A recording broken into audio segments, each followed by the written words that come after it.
ആകാശവാണി.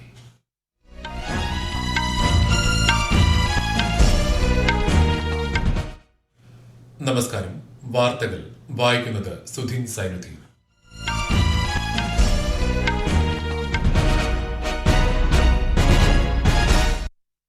പ്രധാന വാർത്തകൾ. രാഷ്ട്രപതി ദ്രൗപദി മുർമുവിന്റെ 5 ദിവസത്തെ ബീഹാർ, മധ്യപ്രദേശ്, ഗുജറാത്ത് സന്ദർശനത്തിന് തുടക്കം. ആഗോളതലത്തിൽ അനിശ്ചിതത്വം നിലനിൽക്കുന്ന സാഹചര്യത്തിലും ഇന്ത്യയുടെ വികസനം ദ്രുതഗതിയിൽ മുന്നോട്ടു പോകുന്നതായി പ്രധാനമന്ത്രി നരേന്ദ്രമോദി. അസമിലെ ഗുവാഹത്തിയിൽ അഡ്വാൻറ്റേജ് അസം 2.0 ഉച്ചകോടിയെ പ്രധാനമന്ത്രി അഭിസംബോധന ചെയ്തു. കേരളത്തിൽ 28 തദ്ദേശ സ്വയംഭരണ സ്ഥാപനങ്ങളിലേക്ക് നടന്ന ഉപതെരഞ്ഞെടുപ്പിൽ 15 സീറ്റുകളിൽ LDF-നും 13 UDF-നും വിജയം. ഡൽഹി നിയമസഭയിൽ പ്രതിപക്ഷ ബഹളം. പ്രതിഷേധിച്ച 15 ആം ആദ്മി MLA-മാർക്ക് സസ്പെൻഷൻ. റഷ്യയും യുക്രൈനും തമ്മിൽ ശാശ്വത സമാധാനം പുനഃസ്ഥാപിക്കാൻ ആഹ്വാനം ചെയ്യുന്ന US പ്രമേയം അംഗീകരിച്ച് ഐക്യരാഷ്ട്ര സുരക്ഷാ സമിതി. ICC ചാമ്പ്യൻസ് ട്രോഫി ക്രിക്കറ്റിൽ ഇന്ന് ദക്ഷിണാഫ്രിക്ക ഓസ്ട്രേലിയ പോരാട്ടം. വാർത്തകൾ വിശദമായി. രാഷ്ട്രപതി ദ്രൗപദി മുർമുവിന്റെ 5 ദിവസത്തെ ബീഹാർ, മധ്യപ്രദേശ്, ഗുജറാത്ത് സന്ദർശനത്തിന് തുടക്കം. സന്ദർശനത്തിന്റെ ആദ്യ ദിവസമായ ഇന്ന് ബീഹാറിലെ പട്ന മെഡിക്കൽ കോളേജിന്റെ ശതാബ്ദി ആഘോഷത്തെ രാഷ്ട്രപതി അല്പസമയത്തിനകം അഭിസംബോധന ചെയ്യും. 2ാം ദിവസം മധ്യപ്രദേശ് സന്ദർശിക്കുന്ന രാഷ്ട്രപതി അന്ന് തന്നെ ഗുജറാത്തിലേക്ക് തിരിക്കും. 3 ദിവസം ഗുജറാത്തിലെ വിവിധ പരിപാടികളിൽ രാഷ്ട്രപതി പങ്കെടുക്കും. ആഗോളതലത്തിൽ അനിശ്ചിതത്വം നിലനിൽക്കുന്ന സാഹചര്യത്തിലും ഇന്ത്യയുടെ വികസനം ദ്രുതഗതിയിൽ മുന്നോട്ടു പോകുന്നതായി പ്രധാനമന്ത്രി നരേന്ദ്രമോദി. അസമിലെ ഗുവാഹത്തിയിൽ നടക്കുന്ന അഡ്വാൻറ്റേജ് അസം 2.0 നിക്ഷേപ അടിസ്ഥാന സൗകര്യ വികസന ഉച്ചകോടിയുടെ പ്ലീനറി സെഷൻ ഉദ്ഘാടനം ചെയ്യുകയായിരുന്നു പ്രധാനമന്ത്രി. आज हम सभी वैश्विक परिस्थितियों को बहुत बारीकी से देख रहे हैं. ये ग्लोबल अनसर्टेनिटी के बीच भी दुनिया के तमाम एक्सपर्ट्स उनके भीतर एक बात को लेकर सर्टेनिटी है और वो सर्टेनिटी है भारत के तेज ग्रोथ को लेकर. രാജ്യത്തിന്റെ വികസനത്തിന് അസം നൽകുന്ന സംഭാവനകൾ വളരെ വലുതാണെന്ന് പ്രധാനമന്ത്രി പറഞ്ഞു. നിക്ഷേപ സൌഹൃദമായ അന്തരീക്ഷമാണ് അസം ഒരുക്കുന്നതെന്നും അദ്ദേഹം വ്യക്തമാക്കി. സമ്മേളനത്തിൽ അസം ഗവർണർ LP ആചാര്യ, അസം മുഖ്യമന്ത്രി ഹിമന്ത ബിശ്വ ശർമ്മ, കേന്ദ്രമന്ത്രിമാർ തുടങ്ങിയവർ പങ്കെടുത്തു. 2 ദിവസം നീണ്ടുനിൽക്കുന്ന ഉച്ചകോടിയിൽ 240-ലധികം പ്രദർശകർ പങ്കെടുക്കും.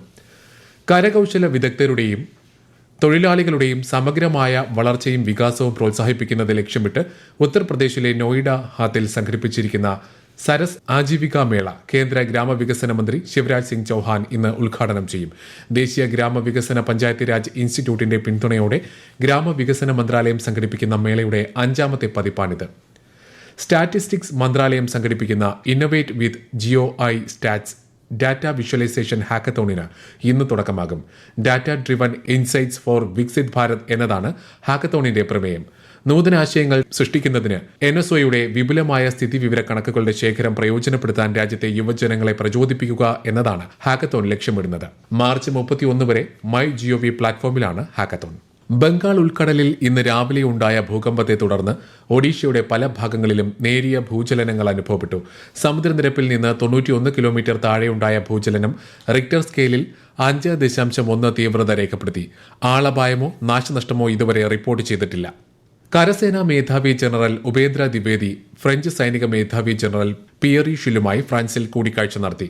ഉഭയകക്ഷി പ്രതിരോധ സഹകരണം, ഇരു സേനകളും തമ്മിലുള്ള സൈനിക ബന്ധം, ആഗോള സമാധാനത്തിനും സുരക്ഷയ്ക്കും വേണ്ടിയുള്ള പരസ്പര പ്രതിബദ്ധത തുടങ്ങിയ വിഷയങ്ങൾ ഇരുവരും ചർച്ച ചെയ്തു. Delhi lieutenant governor VK Saxena നിയമസഭയെ അഭിസംബോധന ചെയ്തു. അഴിമതിരഹിത ഭരണം, സ്ത്രീ ശാക്തീകരണം, ശുചിത്വം, ശുദ്ധമായ കുടിവെള്ളം തുടങ്ങിയവ ഉറപ്പാക്കുകയാണ് പുതിയ സർക്കാരിന്റെ ലക്ഷ്യമെന്ന് അദ്ദേഹം പറഞ്ഞു. അതേസമയം സഭയിൽ പ്രതിഷേധിച്ച 15 ആം ആദ്മി പാർട്ടി MLA-മാരെ സ്പീക്കർ വിജേന്ദർ ഗുപ്ത സസ്പെൻഡ് ചെയ്തു. തുടർന്ന് സഭയിൽ നിന്ന് പുറത്താക്കപ്പെട്ട MLA-മാർ നിയമസഭയ്ക്ക് മുന്നിൽ പ്രതിഷേധം നടത്തി. ഈ വാർത്തകൾ ആകാശവാണിയിൽ നിന്ന്.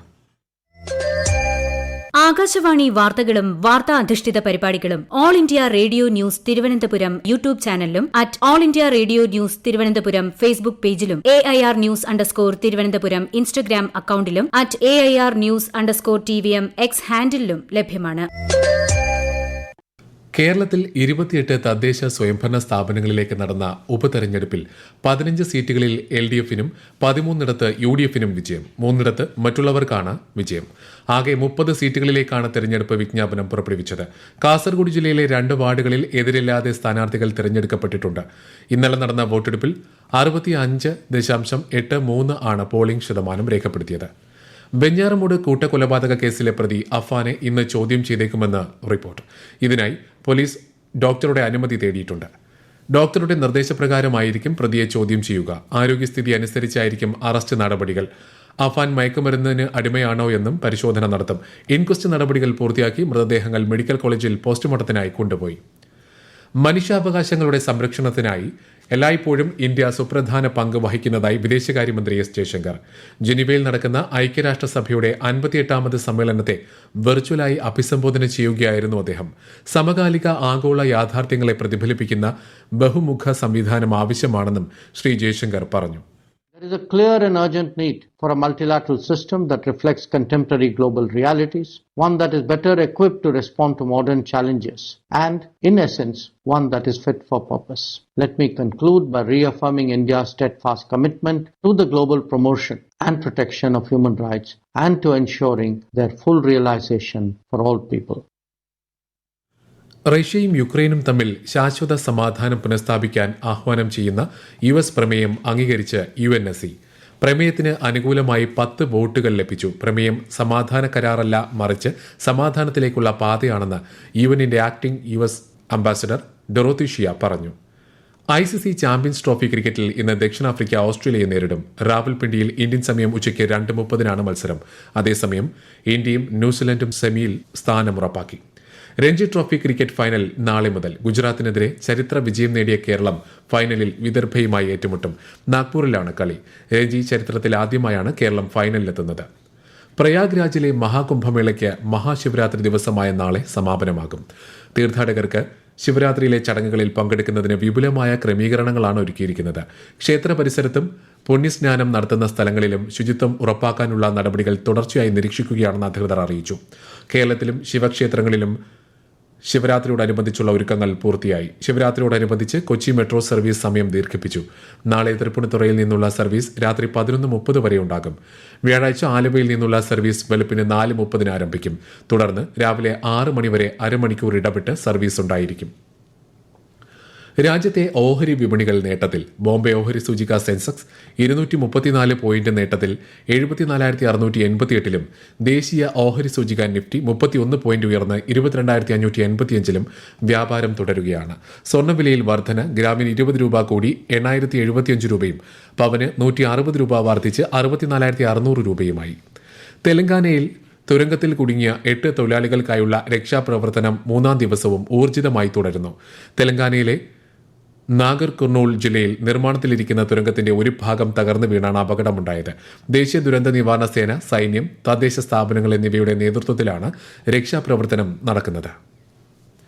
ശമ്പള വർധനവടക്കമുള്ള ആവശ്യങ്ങളുമായി സെക്രട്ടേറിയറ്റിന് മുന്നിൽ പണിമുടക്കുന്ന ആശാ വർക്കർമാർ അടിയന്തരമായി ജോലിയിൽ പ്രവേശിക്കണമെന്ന നിർദ്ദേശം. NHM സ്റ്റേറ്റ് മിഷൻ ഡയറക്ടർ ഇത് സംബന്ധിച്ച് ഉത്തരവിറക്കി. ആശാ വർക്കർമാർ പണിമുടക്ക് തുടരുകയാണെങ്കിൽ പകരം സംവിധാനം ഏർപ്പെടുത്താൻ മെഡിക്കൽ ഓഫീസർമാർ നടപടി സ്വീകരിക്കണമെന്നും നിർദ്ദേശം നൽകിയിട്ടുണ്ട്.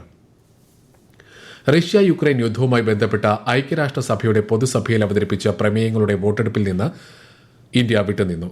റഷ്യ അപലപിച്ച് യുക്രൈനും പാശ്ചാത്യ രാജ്യങ്ങളും അവതരിപ്പിച്ച പ്രമേയത്തെ 93 രാജ്യങ്ങൾ അനുകൂലിച്ചു. പ്രധാന വാർത്തകൾ വീണ്ടും.